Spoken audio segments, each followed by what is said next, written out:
No, quería darte un poco de historia antes, pero si quieres que pasemos a la parte espeluznante.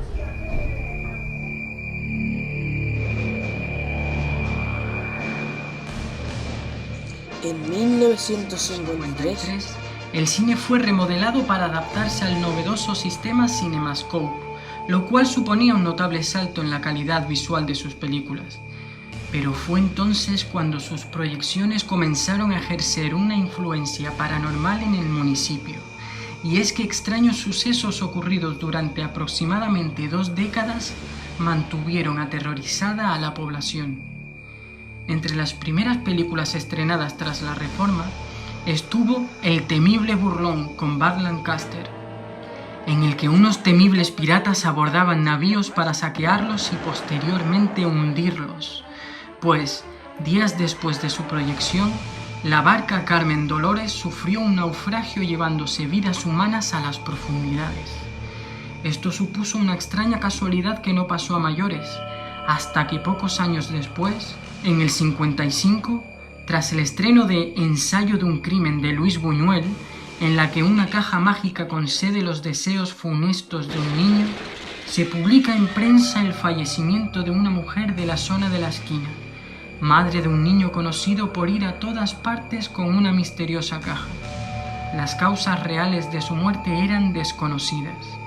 Por la censura de la época y por evitar mala imagen del lugar ante el boom del turismo que estaba viviendo España en esos años, la prensa enmascaraba la realidad de los sucesos eliminando cualquier detalle dramático o perturbador.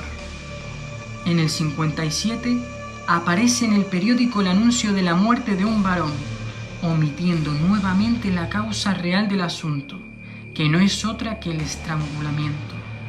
Días anteriores al suceso, se estrenó La maldición de Frankenstein, del director por antonomasia de la Hammer, Terence Fisher. El monstruo, para librarse de los que habían ocasionado su abominable existencia, usaba precisamente este método de homicidio. En todo el pueblo ya estaba instaurada la fama del cine como maldito. Pero no sería hasta el año siguiente, en el 58, cuando el pánico se apoderó de todo el municipio.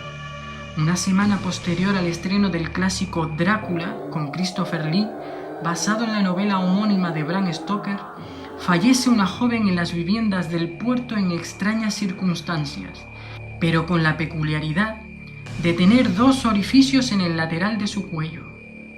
El terror vuelve a castigar a la población cuando ya en los años 60, con el estreno de El pueblo de los malditos, en el que un grupo de niños con poderes sobrenaturales siembran el pánico entre los adultos del lugar que quieren acabar con ellos, aparece en un estanque de Tazacorte el cadáver de un menor muerto por ahogamiento.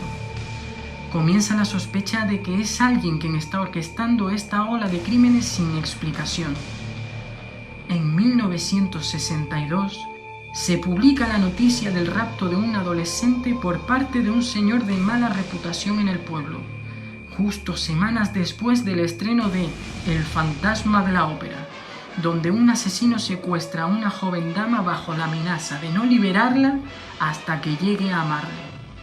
Ante la presión pública, que consideraba ya había capturado al responsable de los hechos pasados, el hombre amenazó con matarse, no sin antes envenenar el agua del pueblo.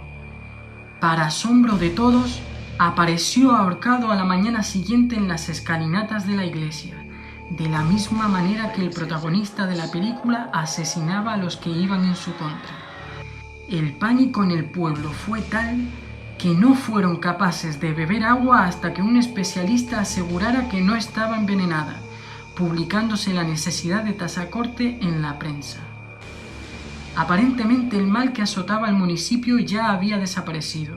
Sin embargo, años más tarde, en el 64, un extraño suceso volvería a activar las alarmas. Tras el estreno del clásico de Alfred Hitchcock, Los pájaros, en el que una bandada de pájaros sembraba el pánico mediante mortales ataques a los humanos, apareció en el barranco cercano al puente de la Romera el cuerpo mutilado de un turista español. Tal era su estado que llegaron a la conclusión de que había caído desde una altura considerable. El terror había vuelto.